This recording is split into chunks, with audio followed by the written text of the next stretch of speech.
வணக்கம். கிண்டி சுவாமிநாதன்.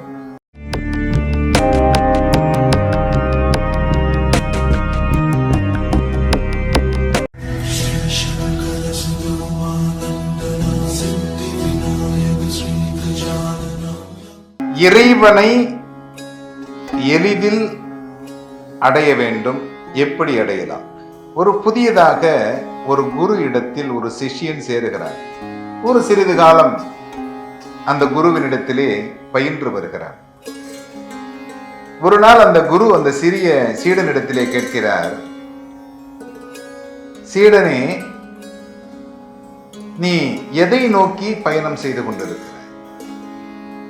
ஆம் குருவே, நான் இறைவனை அறிந்து இறைவனை அடைவது எப்படி அப்படிங்கிறத பத்தி யோசிக்கிறேன். அதற்கான வழியை கற்றுக்கொண்டாயா? தேடிக்கொண்டிருக்கிறேன், கிடைக்கவில்லை. ஏன்? இறைவனை அவ்வளவு எளிதாக அடைய முடியுமா?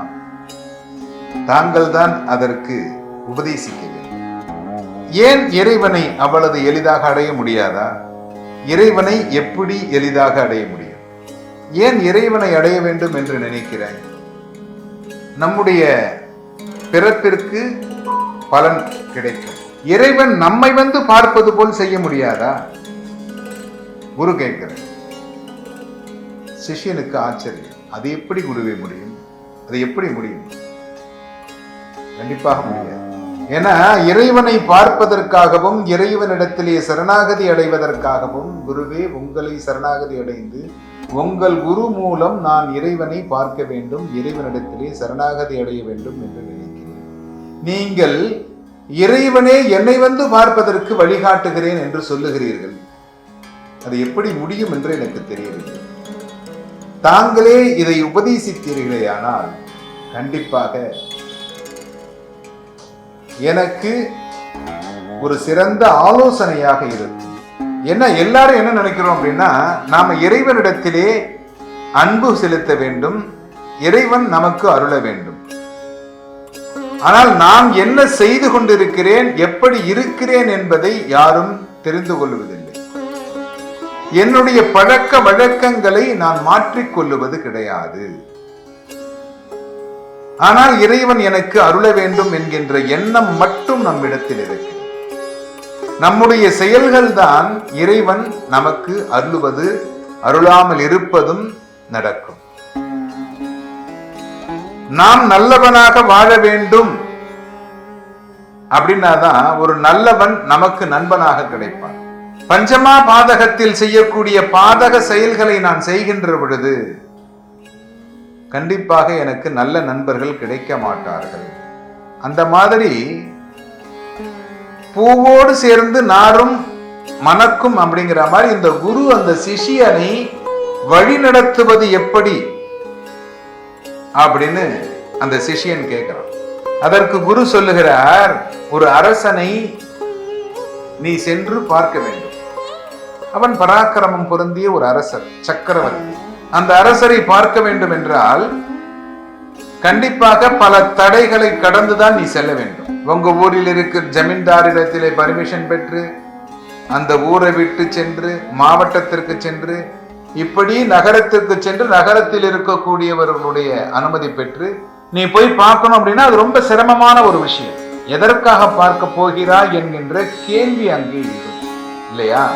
அந்த கேள்விக்கு நீ பதில் சொல்ல வேண்டும். ஆனால் நீ உன்னுடைய கிராமத்தில் இருக்கும் மக்களை நல்வழிப்படுத்தி, அங்கு இருக்கும் கோவில்களை சுத்தம் செய்து, அங்கே இருக்கக்கூடிய பாடசாலை மாணவர்களுக்கு வேண்டிய உதவிகளை செய்து, அங்கே இருக்கக்கூடிய அனைத்து இடங்களிலும் சுத்தமாக வைத்திருப்பதற்கு உதவிகள் செய்து,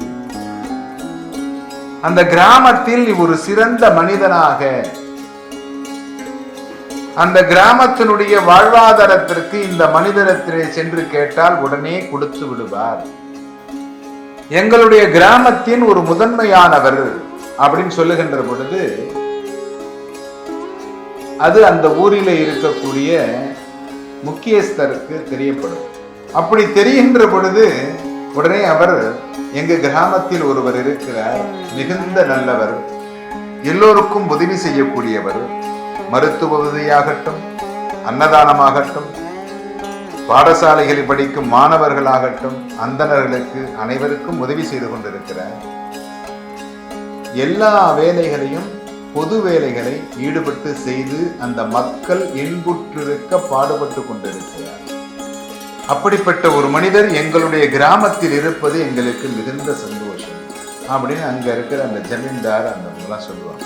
அது அப்படியே கொஞ்சம் கொஞ்சமா பரவி நாளடைவில் என்ன ஆகும் அப்படின்னா அரசரிடத்திலே செல்லும். அப்ப அரசர் என்ன பண்ணுவாரு, அந்த நல்ல மனிதர் அந்த கிராமத்தில் மட்டும் செய்யாமல் பக்கத்தில் இருக்கும் கிராமங்களையும் சுத்தம் செய்து பாடசாலைகள் அமைத்து அங்கே இருக்கக்கூடிய மாணவர்களை படிக்க வைக்கிறார். அங்கே இருக்கக்கூடிய மக்களுக்கு எல்லாம் உதவி செய்கிறார். ஏரிகளை தூர்வாரி தண்ணிகள் தேங்குவதற்கு வழி செய்கிறார். சிறந்த நல்ல காரியங்களை அவர் செய்து கொண்டிருக்கிறார். இப்பொழுது 5-6 கிராமங்களுக்கு அவர் செய்து வருகிறார். அவரிடத்தில் பணம் இல்லை என்றாலும் அவர் ஓயாமல் உழைத்து அந்த மக்களுக்கு செய்ய வேண்டிய நற்குணங்களோடு நல்ல காரியங்களை செய்து வருகிறார் அப்படின்னு அரசருடைய காதுக்கு அது செல்லும். அப்படி செல்லுகின்ற பொழுது அந்த அரசர் ஒன்று உங்களை அழைத்து பேசுவார். நீங்கள் மிக அதிகமான நல்ல காரியங்கள் செய்திருந்தீர்களே, ஆனால் என்ன பண்ணுவார் அப்படின்னா அந்த அரசர் உடனே உங்களை பார்ப்பதற்காக நேராக இங்கே வந்து, என்னுடைய நாட்டில் நீ நல்ல மனிதனாக வாழ்ந்து கொண்டிருக்கிறாய், நல்லோருக்காக ஒரு மழை பெய்து கொண்டிருக்கிறது, அப்படிப்பட்ட ஒரு நல்லவனாக சிறப்பாக நீ வாழ்ந்து கொண்டிருக்கிறாய் அப்படின்னு சொல்லி நேரா அரசரே வந்து பார்ப்பார் இல்லையா?